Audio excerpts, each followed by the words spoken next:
Pinaalis na ng Department of Foreign Affairs ang mga barko ng China sa Panatag Shoal kung saan binomba ng water cannon ang mga barko ng Pilipinas kamakailan. Sa Palawan naman, patuloy ang balikatan exercises kung saan sinubukan ang High Mobility Artillery Rocket System ng Amerika. Saksi, si Ian Cruz. Kasagsagan ng malakas na ulan sa barangay Kampong Ulay sa Rizal, Palawan.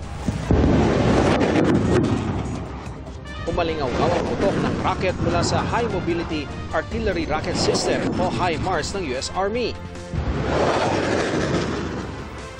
Ang HIMARS ang unang tumira sa kunwaring papalapit na kalaban na nooy nasa West Philippine Sea. Sunod na maririnig ang putok naman ng 105mm howitzer ng Philippine Marines. Para naman ito sa mas malapit na target sa dagat. Nakita naman ang maraming ilaw sa himpapawid. Ito ang star cluster na pinaputok ng mga sundalong Pilipino at Amerikano para makita ang kalaban. Kanina nung napakalayo pa ng mga kalaban na narito sa bahagi ng West Philippine Sea, yung HIMARS muna ang tumira sa mga kalaban. Kasunod nito yung 105 howitzer ng Philippine Marine Corps. Pero kapag dikita na ang laban, ang bumabakbak sa ngayon ay yung ground troops ng mga sundalong Pilipino at Amerikano na nakatago dito sa mga halaman at damuhan sa gilid ng beach. We are simulating a threat coming from the seas to our shorelines. And so we are using our multi-domain capabilities to defend our sovereignty. For our HIMARS, what we do is we work as a close part of that combined joint task force to really look at a potential adversary as we look at protecting the sovereignty here. Sa nakitang performance kanina ng HIMARS, mainam daw na magkaroon nito ang bansa para higit na pagtibayin ng ating external defense. Any new equipment will be beneficial to the armed forces, not only for the Marines. We also welcome those kind of hardware. Tinanong ang AFP, hindi kaya masamain ng China na nakaharap ang mga kanyon sa West Philippine Sea? It is very speculative. This is quite a distance. And we are only firing within our maritime zones and our territory. Kung titingnan sa mapa, nakaharap ang Rizal, Palawan sa Ayungin Shoal. Sa Ayungin na monitor ang tatlong Chinese research vessel kamakailan. Lumipat na raw ang mga ito ng pwesto at nasa bandang Pag-asa Island na kahapon. Ang Chinese flag research vessel namang Shen Kuo na ilang araw nang minomonitor ng gobyerno sa silangan ng bansa, wala na rin sa ating exclusive economic zone. Pero patuloy ang maritime patrol lalo't may impormasyong nagpatay raw ng automatic identification system ang research vessel. Nakadaong naman na sa Maynila ang BRP Bagakay ng Philippine Coast Guard.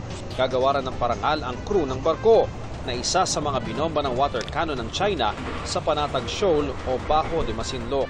Kabilang sa nasira ayon sa PCG ang superstructure o main area ng barko. Ngayon sa sobrang lakas ng buga ng tubig, pakinggan natin sila.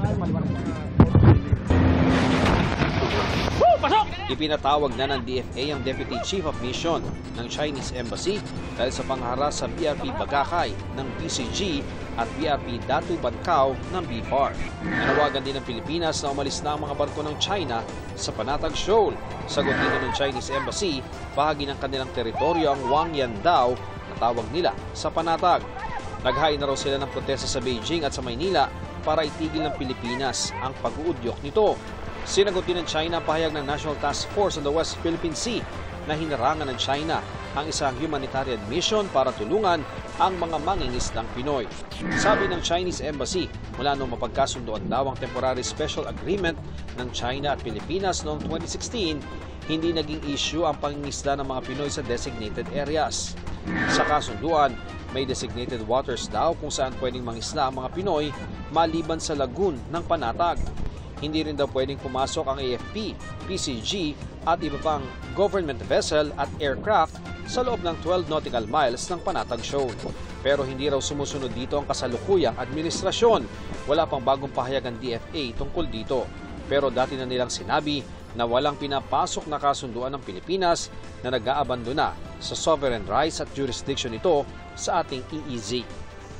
Para sa GMA Integrated News, Ian Cruz ang inyong saksi.